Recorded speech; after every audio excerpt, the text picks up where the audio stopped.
Top of the morning to all of you, you beautiful people, and welcome back to another episode of An Ecologist Plays, where we talk about nature while playing games. My name is Will, and of course we are back in Monster Hunter World, and today we are going to do a bit of an exploration. So let's head on over to the Coral Highlands, and let's go have a look and see what we find over there. So finally we are back in this beautiful landscape, and this time around we are just doing an expedition. We are just having a good look around, because last time we were on a mission. So let's have a look here. Now the Coral Highlands here extends quite deep down to the Rotten Vale. Now the Rotten Vale we have explored last time, and that there has a lot of organisms decomposing, so lots of nutrients being released into the landscape. And I believe it's very likely that the coral of the Coral Highlands actually get most of their nutrients from the Rotten Vale area. And then they grow and grow and grow. And it is important to note, though, that even though they look very plant-like, coral are still animals, actually. I mean, they do have eggs, for example, which we will talk about as we go along here.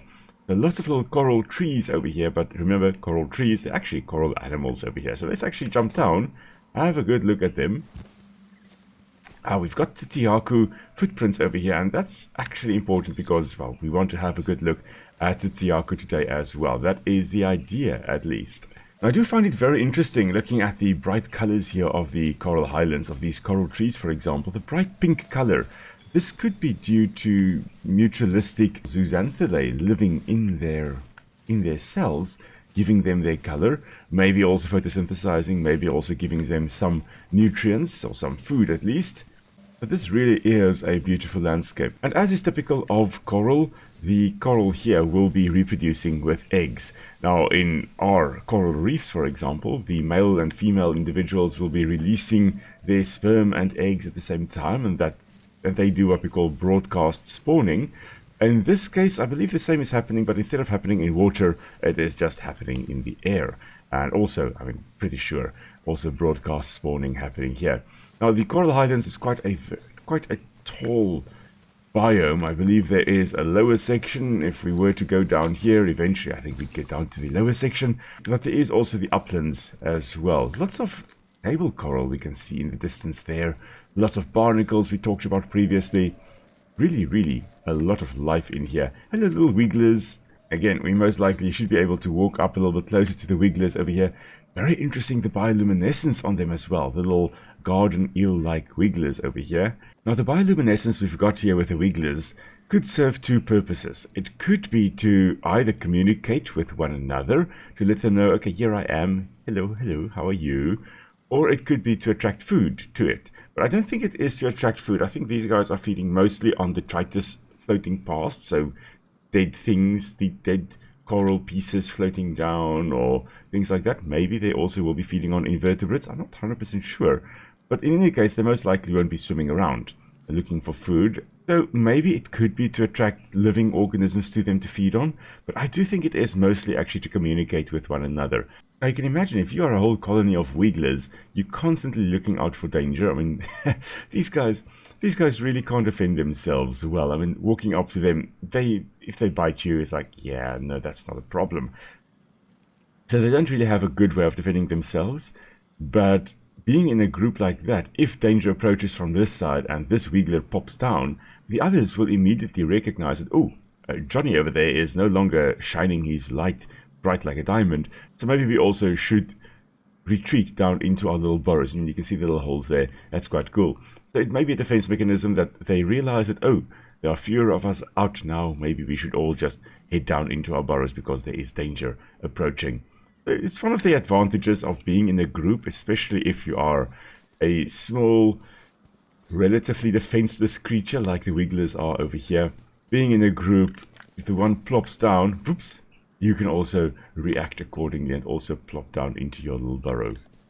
I love these little wigglers. They are so cute. Now, what we also have would be a lot of dead coral as well. So as the coral grows, it expands, it grows taller, and it creates this landscape. But eventually they die, maybe running out of energy, maybe just reaching the end of their lifespan, but most likely growing too big and requiring more nutrients than they can actually get from the Rotten Vale below.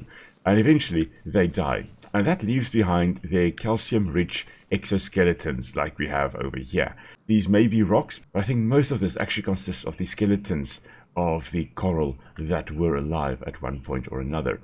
And then on top of that, of course, a lot of new, smaller coral also able to just establish and grow. Ah, we could grab a flying medusa there. That's cool. Another one. These flying medusas basically being the jellyfish, native to the Coral Highlands, moves by riding the wind. So they're very light, they're less dense than the atmosphere, and that allows them to just kind of drift around in the wind, using, like jellyfish on Earth, using their little front section with undulating movements to just drift around in the currents. Now they most likely will be feeding on things like the coral eggs and whatever else they find drifting around in the currents. Now we have got some more Seamus over there, similar to the Jugras, of course, of the ancient forest.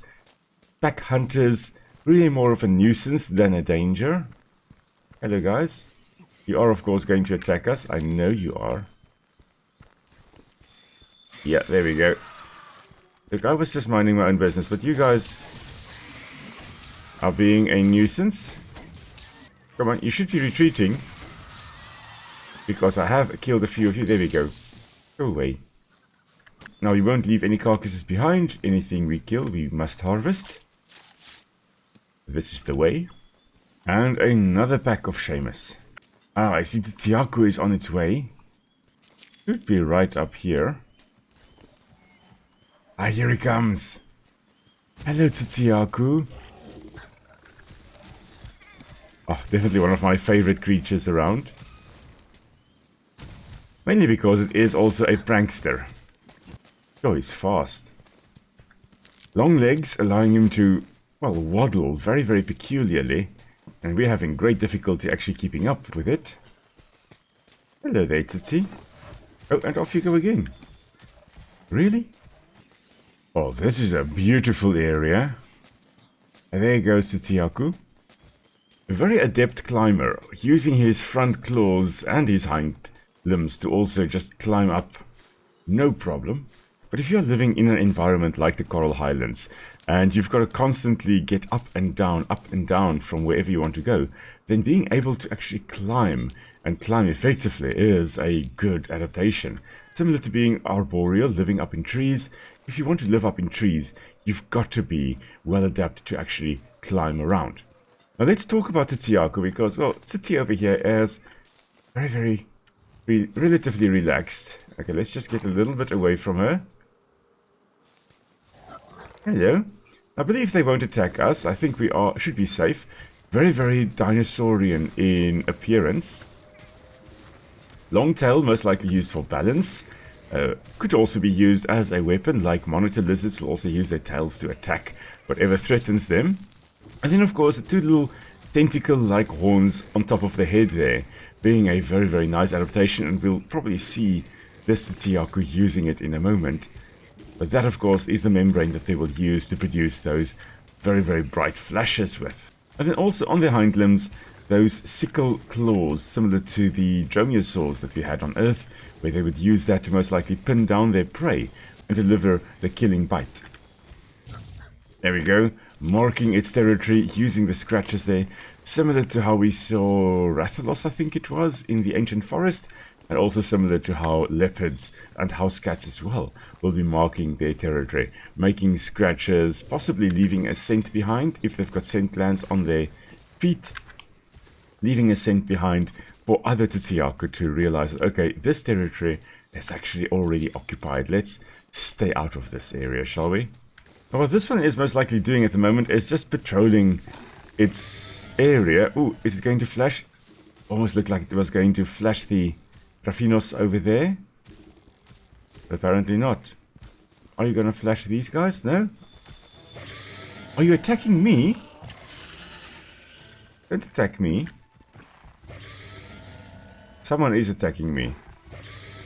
Okay, maybe this Tzitzi-Ya-Ku. No, there we go. Bright flashes, preparing, and flash. Are you gonna attack me now? Really?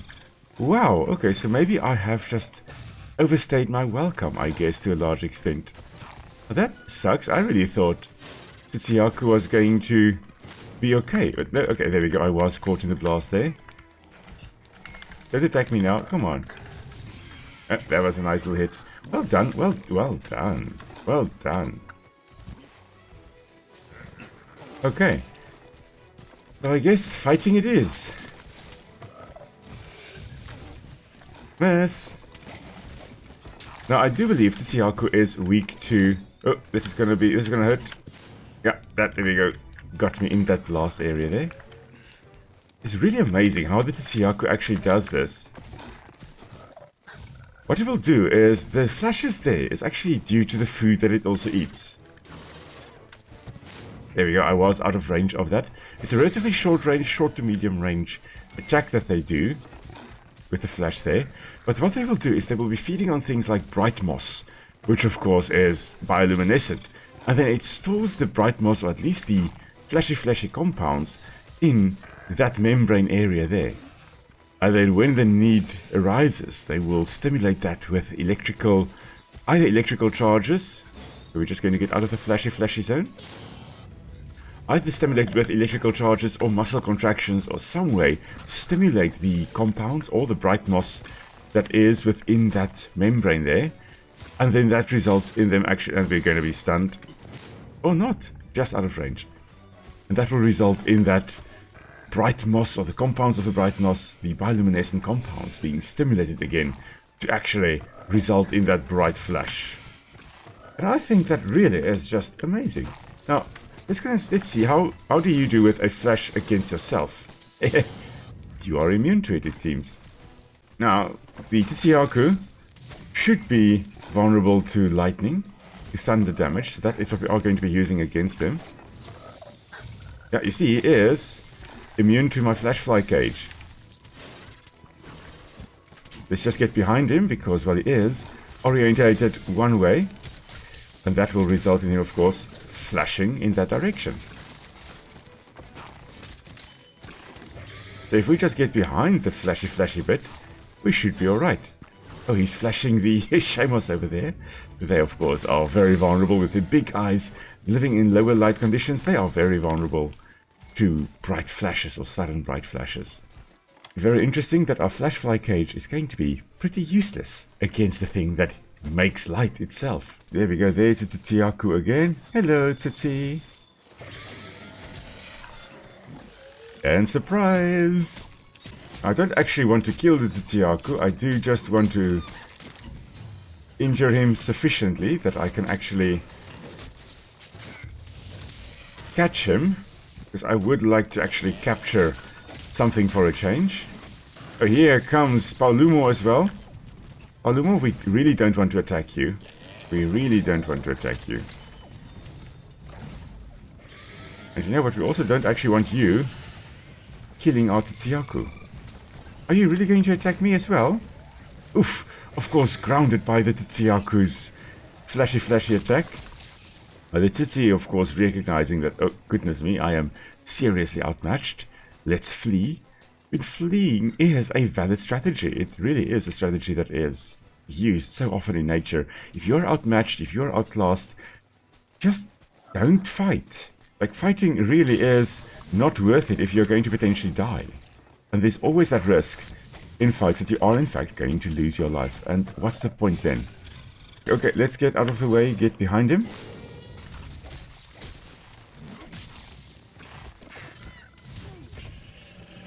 Okay, I do need to drink something. Oof, I really need to drink something. Oh, he's enraged. That's what's happening there. He did just kind of tire himself out. So let's make use of the opportunity to give him a nice whack. I should actually have given my Palico also a nice thunder weapon, not a water one. Tzitzi-Ya-Ku will soon leave the area, so if this is our chance still to catch him, we've got to do this. It's now or never, guys. He is enraged at the moment, though, so yeah, we've got to do something about that. Come on, Tzitzi-Ya-Ku. Surely you are kind of injured already. Oh, flash. I am going to be caught in that. Yeah, just barely caught in it. Oh, W is recover. Okay, I must keep an eye on that. Let's keep that in mind. Oh, he is seriously enraged. Oh, that was close. But I do suspect the Tzitzi-Ya-Ku is going to get away from us today.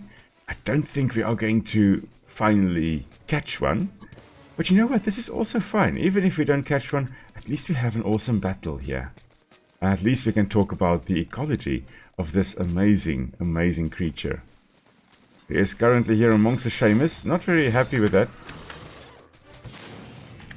But at least he has also kind of stunned them. Which is nice. Oh, and caught right in the blast there. Thank you, thank you. Memphis actually helped me there. Okay, and he can be caught, he can be caught. Now's our chance, now's our chance. Come on, Memphis. We need to get him before he actually leaves the locale. Come on, Tzitzi-Ya-Ku. I've got a very nice pitfall trap for you right here. Come on. Right between you and me, there's a nice trap. Unfortunately, you know, I should actually have brought some sleepy bombs. I thought I did, but I apparently did not. Oh, that sucks. I think I may have to kill Tzitzi-Ya-Ku after all. Let's see though, we can try one more thing, and that is to actually have a thunderbug cage being set up here by our Memphis. And no, doesn't look like that is going to do it. Sometimes I have found that even Anjanath, for example, can be caught without using sleepy bombs, just by having them so low in health that they actually get caught instantly in the trap. I really was hoping that would be the case now, but apparently not. And I think he has now left the locale. Has he? I almost think so, because I can see him on the map, but I think he is gone now. You know what, yeah, there we go, Tzitzi-Ya-Ku has left the locale. That's also fine. I didn't really want to kill him, I wanted to catch him. Oh, look at this! Look at this! So that is the face of an anglerfish. Most likely, in this case, a female anglerfish. Now this is, I think it's called an anangler. It's not an anglerfish, because, well, this isn't in the ocean, but you would find these types of fish in the deep ocean. You can see teeny tiny little eyes there, very much reduced eyes. Of course, very big sharp teeth there. Because if you are living in the deep ocean, food is quite scarce to come by. So you really need to take every single opportunity you can get to catch food. So when food does come, you don't want it escaping. And that's why they've got these big sharp teeth and a whole mouth full of them. Any prey animal coming too close, these ananglers will actually open up their mouth, a buccal cavity inside there, very rapidly sucking in a bunch of air, like the anglerfish would do in the water. And then there's no escape once they grip onto you with their pointed teeth. But they don't rely on chance entirely. They do attract food to them, and that's where the lure in front of their head comes from. Now, an anglerfish, that lure is attached to the first spine of the fin on the back of the anglerfish. There we go, actually producing something and waving it around.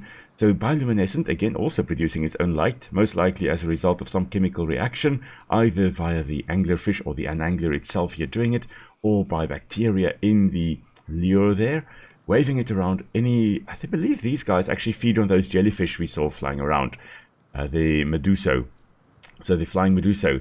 And any flying meduso in the area that actually spots this will come closer to them, and then when they get too close, they get caught, they get grabbed by the ananglers. I mean, look at that. That's a face only a mother can love, and barely. Oh man, that's cool though. But yeah, this is the first spine of the back fin here that is elongated, and at the tip there, it has the lure. Really an amazing adaptation. This is quite cool. I think I do want one at our house. So, sorry, an angler, you are coming with us. Oh, an andangler. Sorry, not an angler. It's an andangler. An andangler.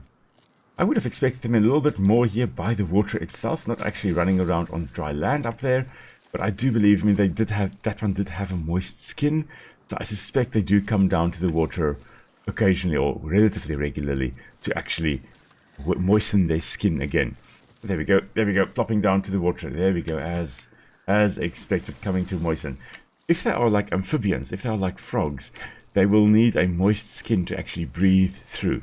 Because these guys are not constantly living in the water, they are mostly, I think, actually spending their time on land. but they will need to breathe a bit as well. And amphibians, a lot of them do breathe through their skin as well. Salamanders, for example, a lot of them breathe through their skin. Some of them can breathe with their normal mouths, for example, and stuff like that, like we do as well with their lungs, but a lot of them also are capable of breathing through their skin. And some species will only be breathing through their skin. Ooh, we've got a pearl oyster here. So this looks very much like a... Yes, this is a giant clam, that's what this is. But looking inside there, of course, there is a pearl. So they say there's a pearl oyster, so this is a massive, massive oyster. You can see their typical bivalves. There's a scallop over there, another clam over there, another one, a big one over here, of course, as well. And the way pearls form, and I have once almost broken my tooth on a black pearl within a, not actually an oyster, in a mussel.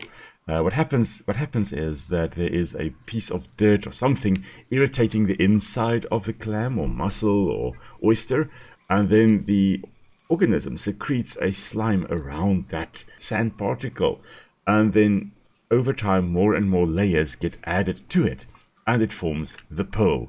And we then go, as humans go, ooh, that's pretty, we would like to take that from you. And if we were to cut open the pearl, inside, in the center, there should be some kind of irritant that irritated the oyster or clam or mussel enough for them to actually secrete the mucus around it to form the pearl. To me, it sounds very similar to ambergris, actually, which is interesting. Ambergris being formed in the intestines of sperm whales, because occasionally the intestines may be blocked by the beaks of the giant squids, for example, that they are feeding on. And because that irritates the intestines, what they will also do is, again, they will secrete a mucus around that. And as more and more and more mucus gets secreted around it, this ambergris blob gets bigger and bigger and bigger and bigger.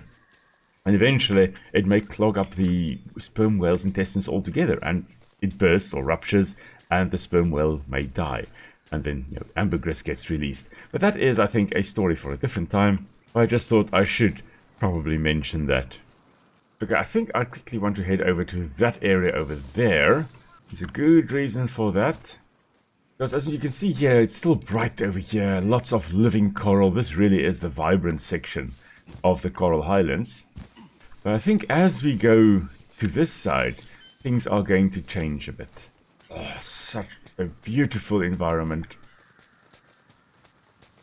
I think of all the locales in this game, thus far at least, this is definitely my favorite.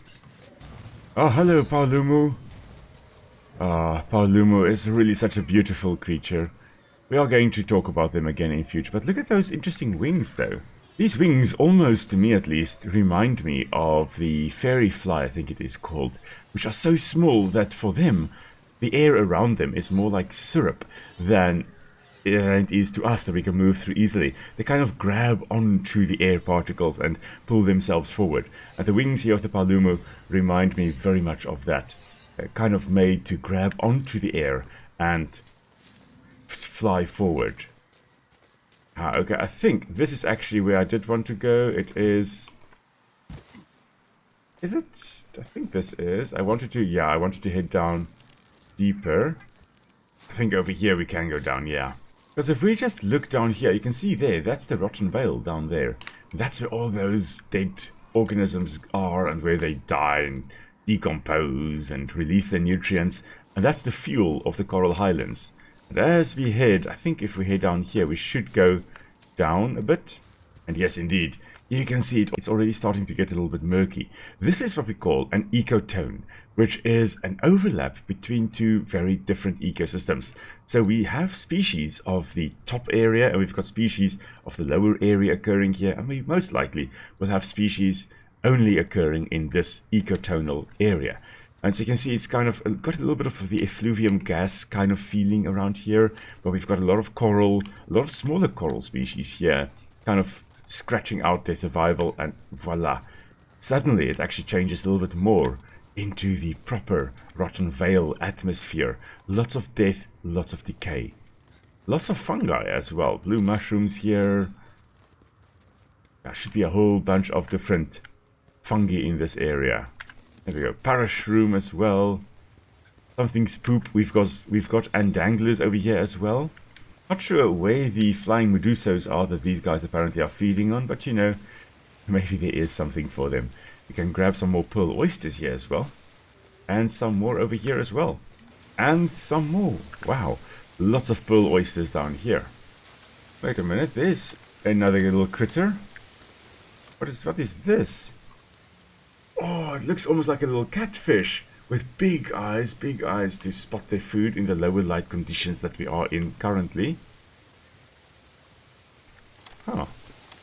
Now we again have some more pearl oysters. So this area here, very interesting that there's such a high density of pearl oysters. Most likely there is, well, first of all, there's moisture. And the oysters, and so they really would love moisture, so that makes sense. But secondly, it also means that there's a lot of food for them to actually filter feed. So that's really, really cool. Probably very nutrient-rich environment, allowing them to grow quite big. I mean, one of the reasons that it at least is believed that giant clams get so big is because they actually have in their mantle, in the area between their shell and their body, where it connects, they actually have zooxanthellae, similar to coral as well, which will photosynthesize and actually give them some food. So they need a bit of extra help, perhaps, to grow as big as they do. And in this area, maybe there is just such an abundance of nutrients. The giant clams, or that the pearl oysters, can just automatically grow very, very big. Now to see, it almost looks as though there is a little way to run along here, but it also doesn't look like there is. Oh, there is indeed a little area. We can... Oh, no, maybe not. No, we cannot. Oh, that is quite alright. But you know, this was a bit of a shorter excursion into the Coral Highlands. It was quite fun to actually have a look around here and talk a bit about the ecology of the area up there and about this ecotonal region between the Coral Highlands and the lower lying Rotten Vale. Really quite a lot of fun to run around here. And of course we got to talk about Tzitzi-Ya-Ku, because why not? What's not to love about those magnificent creatures? And you know, I'm actually glad it escaped because I forgot my sleep bombs. And next time I will have those ready. Alrighty. Why is there a windmill up there? Is that where our base is? Or is that something else? That could be our base. Or no, there we go. That's this area here. Yeah, let's go have a look there, shall we? Aha, this should be it. A little secluded area. Oh, here we go. Here's the windmill. Oh, it's the rope lift. That's what this is. I did just spend the resources just before I started recording. I did just spend the resources on the rope lift. Okay. Right, so now we are in a higher lying area. And there's another rope lift, I guess, up to the highlands. Let's go have a look, shall we? More Seamus around again. Always the Seamus, the shameless Seamus. And then somewhere up here past the Raffinos. There we go, here's the rope lift again. Let's see, where do we head? Do we use this one? Flying over the Rotten Vale. This is quite cool. To think that we last time ran around there. And here we are. Where are we? Oh, we're actually still in the middle section. Interesting. At least now I know what the windmills are on the map. Alright, but I think that was quite a nice little excursion into the Coral Highlands, everybody. Thank you so much for joining me. It was a little bit shorter, but we got to fight the Tzitzi-Ya-Ku. I'm glad it escaped. We got to talk about the ecology of this amazing, beautiful area. And, well, next time I think we will be heading into the Wildspire Wastes. I think that's where we're going to head next time. If you've got any questions or comments, please drop it down in the comments below. Always fun to read those. And until next time, everybody, stay safe. I'll see you all soon. Cheers!